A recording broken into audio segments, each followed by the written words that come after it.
her. Just like Alora. She was a better woman than you'll ever be. She was a murderer. Liar. Oh, she called me a liar, too. She had to.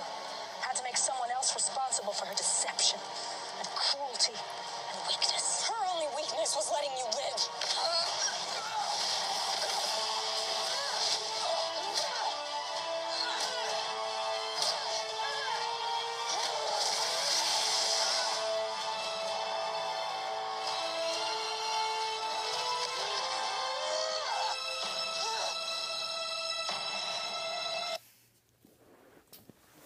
That clip we just saw was from the popular CW series Supergirl.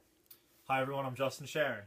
Today I'll be analyzing the show Supergirl, talking about its place in media, and specifically its impact on gender. So let's dive right in. Supergirl has already made its impact in media history because it is one of the first and only primetime superhero shows featuring a female lead. In a superhero movie market dominated only men superheroes, it's fantastic to see that Warner Brothers and the CW recognize that they need to give females the spotlight and their time to shine. The clip above was from season 1 of the show, now currently in its 4th season.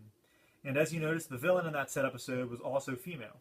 This is a breath of fresh air for the superhero market and really shows that female superheroes are just as badass as their male counterparts. In an article by Rebecca Linden and Colleen Salo, they discuss the idea of how media frames women a certain way.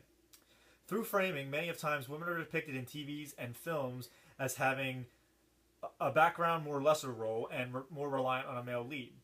In the 1990s, media began to try and shift the way that women were being depicted, according to an article in the Sociological Forum. These stereotypes needed to end.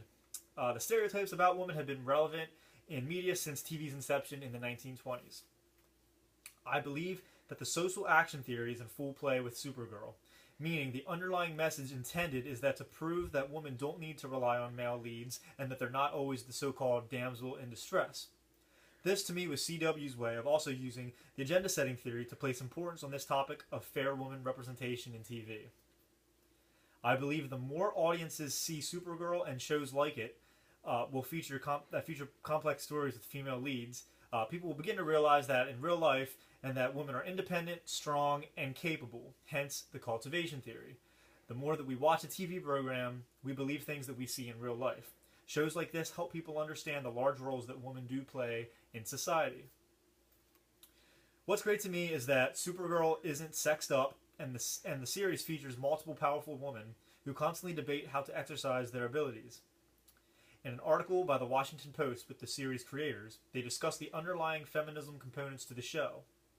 They explained how one of the biggest tasks was having it shown on air Supergirl getting beaten up by the enemies, something that could originally come off as unsettling, but it had to remain in the show because it's no different than when it happens to male characters like Batman, Superman, or the Flash. Gender plays a role in the show where originally the people of National City were going, "We get her, why do they get Superman?" To, "Never mind, we wouldn't change it, we want her, we want Supergirl."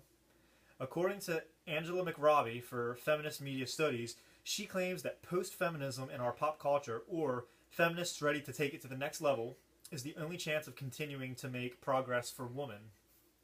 And since in our modern day we are seeing more and more of treating and depicting women properly in medias, shows like Supergirl are treasures to have and are really helping continuing the fight for women's equality. And so with that, if you haven't already checked it out, catch Supergirl new Mondays at 8 on the CW and Season 4 premiering in the fall. I'm Justin Sharon, and thank you for watching.